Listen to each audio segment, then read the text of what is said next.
غزہ کی جنگ پر اب تک اسرائیلی بیانیہ یہی رہا ہے کہ وہ اپنی سلامتی کے دفاع میں کارروائی کر رہا ہے، لیکن اب خود اسرائیلی دفاعی فورسز کی جانب سے سامنے آنے والے اعداد و شمار نے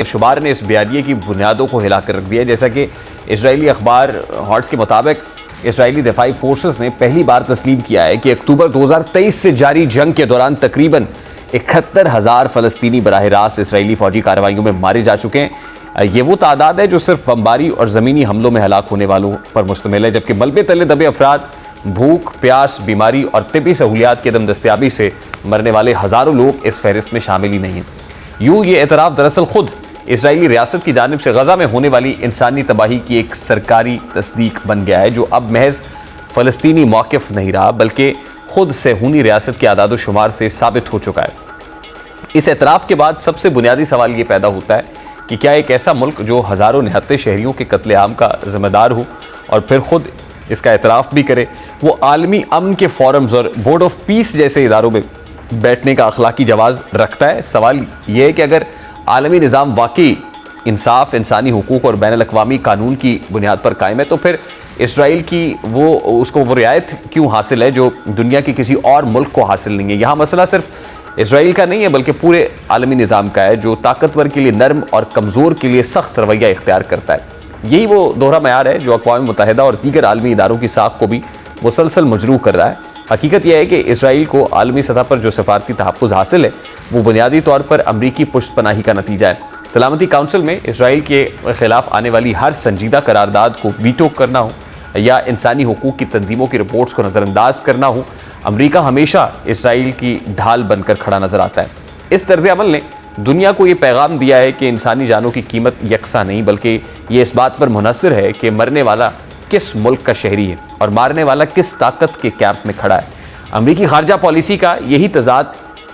ایران کے معاملے میں اور زیادہ واضح ہو جاتا ہے۔ ایک طرف امریکہ اسرائیل کی کھلی فوجی کارروائیوں کو دفاع کرتا ہے اور حق دفاع قرار دیتا ہے، اور دوسری جانب وہ ایران پر مسلسل الزام عائد کرتا ہے کہ وہ خطے کے امن کے لیے خطرہ ہے۔ اب ڈونلڈ ٹرمپ کی جانب سے ایک طرف ایران سے مذاکرات کی بات کرنا اور دوسری جانب امریکی بحری بیڑا خطے میں بھیج دینا دراصل طاقت میں بات کرنے کی وہی پرانی امریکی روایت ہے جس میں مکالمہ ایک رسمی جملہ ہوتا ہے اور اصل پیغام دباؤ اور دھمکی کے ذریعے دیا جاتا ہے۔ جیسا کہ اب ڈونلڈ ٹرمپ ایک طرح سے ایران کو خبردار کرتے ہوئے کہہ رہے ہیں کہ ایران کی جانب سے امریکی بحری بیڑا ایران کی جانب روانہ کر دیا گیا ہے، لیکن اس کا استعمال نہ کرنا بہتر ہوگا کیونکہ ابھی ہمارا ایران کے ساتھ مزید بات چیت کا ارادہ ہے۔ امید ہے ایران کے خلاف فوجی کارروائی کی ضرورت نہ پڑے۔ Doctor Shazia Cheema international relations expert ہمیں جوائن کر چکی ہیں۔ السلام علیکم ڈاکٹر صاحبہ، بہت بہت شکریہ آپ کے وقت کے لیے۔ ڈاکٹر صاحبہ، سب سے پہلے تو یہ جو غزہ پیس بورڈ ہے اس میں ظاہر ایک بار پھر سوالیہ نشان ہے اسرائیل کی شمولیت پر کہ اس کی سیکیورٹی فورسز کی طرف سے جاری کردہ اعداد و شمار یہ چیخ کر بتا رہے ہیں کہ ان کی جانب سے ہزاروں نہتے فلسطینیوں پر جو ظلم و بربریت کے پہاڑ توڑے گئے ہیں، جس طریقے سے یہ بربریت ہوئی ہے اس کو ایک کلین چٹ دے دینا، سیف پیسج دے دینا اور اسی امن بورڈ کا حصہ بنا دینا، لیجیٹمائز کر دینا، is it justified? No, it's not justified and it's not being justified anywhere in the world. ہماری تو بات چلیں چھوڑیں، ویسٹ جو ہے وہ جس طرح سے within itself explode ہو رہا ہے ان ساری چیزوں کو دیکھ کر، کتنا ہی یہ میڈیا کنٹرول کر لیں، کتنا سینسر کر لیں، کتنا یونیورسٹیز پہ کریک ڈاؤن کر لیں، اپنے پروٹیسٹ جو ہیں اس میں یہ 2 بندے پوائنٹ بلینک پہ مار چکے ہیں، تو ان کو اس کا جو ڈاؤن فال ہے وہ اپنے اندر سے ہی اس کو محسوس ہونا ہے۔ اگر آپ پیرل میڈیا ویسٹ کا اگر آپ فالو کریں تو وہاں پہ بڑے بڑے نام جو ہیں وہ یہی سوال کر رہے ہیں جو آج آپ سوال کر رہے ہیں کہ کیا کسی کو اتنی امپیونٹی ہو سکتی ہے اور پھر اس کا آؤٹ کم کیا ہوگا؟ ہم کس حد تک کسی کو اتنا کھلی چھوٹ دے سکتے ہیں؟ اور پھر اس کھلی چھوٹ میں سوال یہ ہوتے ہیں کہ آخر اس میں کیا انسان کا ضمیر ختم ہو گیا یا ہمیں سمجھ نہیں آ رہا کہ 70,000 تو آفیشلی مان گئے ہیں، یہ تو تعداد ان سے بہت زیادہ ہے جو ملبے کے ڈھیر کے نیچے دبے ہوئے ہیں، جس کے اوپر آپ جو ہے وہ غزہ جو ہے وہ سٹی جو ہے وہ بنانے کی باقاعدہ منصوبہ بندی ہو رہی ہے۔ تو اب وہاں پہ سوال یہ ہوتا ہے کہ وجہ کیا ہے، اور اس میں وجوہات جو ہیں وہ 2 ہی آتی ہیں۔ ایک سب سے پہلے آتا ہے مریم ایڈلسن جیسے کریکٹر جو کہ ٹریلینز آف ڈالر کی فنڈنگ کرتے ہیں کانگریس میں، اور پھر کانگریس کا کوئی بندہ بائی پارٹیسن، چاہے وہ ریپبلکن ہو یا چاہے وہ ڈیموکریٹ ہوں، وہ سب کے سب جو ہیں وہ بکے ہوئے ہوتے ہیں، اور باقی جو ہے وہ ایپسٹین فائل جو ہیں وہ سامنے آ جاتی ہیں۔ جب آپ پوری کی پوری آپ دیکھیں یہ اٹلانٹسسٹ اور یہ جو گلوبلسٹ ہیں یہ سارے کے سارے ہی آپ کو ان میں سے سارے پاورٹ ہیں, سارے کے سارے پیڈوفائل ہیں, سارے کے سارے کمپرومائزڈ ہیں, اس حد تک کمپرومائزڈ ہیں کہ اب ان کو پتا چل رہا ہے کہ ان کی اپنی جو ہے وہ علاقے, ان کی اپنی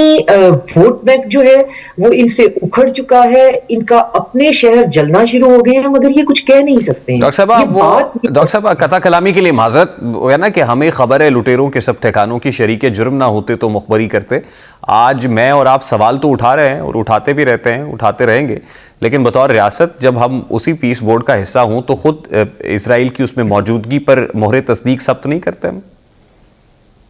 دیکھیں اسرائیل کی غزہ پیس بورڈ جو ہے یہ ایک بالکل ڈیفرنٹ چیز ہے, اور میں مسلسل پچھلے ایک ہفتے سے, پہلے تو ہمیں پتہ ہی نہیں تھا کہ یہ کیا ہے, پھر جب سرچ کر کے, اور کسی نے بتایا بھی نہیں, اسٹیٹ کی ویسے ذمہ داری ہوتی ہے کہ وہ انفارمیشن اکیڈیمیا کو, میڈیا کو پرووائڈ کریں, تو جب خود ڈھونڈ ڈھانڈ کے پتہ کیا تو غزہ پیس بورڈ جو ہے وہ ایک این جی او یا تھنک ٹینک سے زیادہ کوئی چیز نہیں ہے. یہ جو بائیڈن نے بھی سٹارٹ کیا تھا, league of democracy weather out ہو گیا, ہمارے سامنے جو ہے وڈرو ولسن ہے, ہمارے سامنے ٹونی بلیئر کا انسٹیٹیوشن ہے, کلنٹن فاؤنڈیشن ہے, یہ جب بھی اپنے ریٹائرمنٹ کے قریب جانے لگتے ہیں یہ کوئی نہ کوئی ایسا آرگنائزیشن بناتے ہیں جس کو پھر ان کے پاس فنڈنگ بہت زیادہ ہوتی ہے, تو انٹرنیشنلی کہیں پہ یہ ڈیموکریسی پھیلا رہے ہوتے ہیں, کہیں پہ یہ ہیومن رائٹس کی بات کر رہے ہوتے ہیں. تو ٹرمپ نے اپنا ایک تھنک ٹینک بنایا ہے جس کو انہوں نے کہا جی میں دنیا میں پیس پھیلاؤں گا. اب اس پہ ہنسا بھی جایا جا سکتا ہے, رویا بھی جا سکتا ہے, تو یہ بالکل ایک ڈیفرنٹ چیز ہے. اس پہ جن ملکوں کا ہاتھ پڑتا ہے انہوں نے کہا کہ جی ہم نہیں اس میں شامل ہوتے, ہمارے پاس $1 بلین بھی نہیں ہے, یہ ایلیٹ کلب کی ممبر نہ تو میں حاصل کر سکتی ہوں نہ آپ حاصل کر سکتے ہیں, ہمارے پاس $1 بلین ہو تو ہم بھی کہیں کہ ٹھیک ہے ہم بھی اس کلب کے میں بیٹھ جاتے ہیں. پاکستان کو میری اپنی ذاتی انڈرسٹینڈنگ ہے کہ $1 کی بھی ہمارا لین دین نہیں ہوا, اور ہمیں ہماری پوزیشن یہ ہے جو مڈل پاورز ہوتی ہیں, ہمیں فرنجز پہ بیٹھنا یا پیریفری پہ بیٹھنا کبھی سوٹ نہیں کرتا ریئلسٹکلی. تو جب ہمیں پیسے بھی نہیں دیے, ایک تھنک ٹینک کا حصہ بننے کو کہا, تو ٹھیک ہے ہم بن گئے. اب اس میں جو تشویش کی بات یہ ہے کہ ٹرمپ نے اپنا یہ تھنک ٹینک جو ہے بورڈ آف پیس کے نام سے جو بنایا, جس کا لوگو بھی آپ اس کی ویب سائٹ پہ دیکھیں تو یونائٹڈ نیشن کا چرایا ہوا ہے, اس کے صرف گولڈن پر بنا دیے ہیں. اس کے اندر ڈیفرنٹ چیپٹرز ہیں, جہاں جہاں پیس کی ضرورت ہوگی یہ فاؤنڈیشن وہاں پہ پیس جو ہے وہ لے کے جائے. ڈاکٹر صاحب دیکھیں آپٹکس بھی تو کچھ چیز ہوتی ہے نا, اس کے آپٹکس دیکھیں کہاں سے خراب ہوتے ہیں, جب اس کے اندر ایک چیپٹر ہے غزہ پیس کا, اور غزہ کے اندر آپ بات کر رہے ہیں کہ اسرائیل کو شامل نہیں ہونا چاہیے. اس پہ لاجیکل آرگیومنٹ یہ ہے کہ پارٹیز پھر جو بھی ہوں,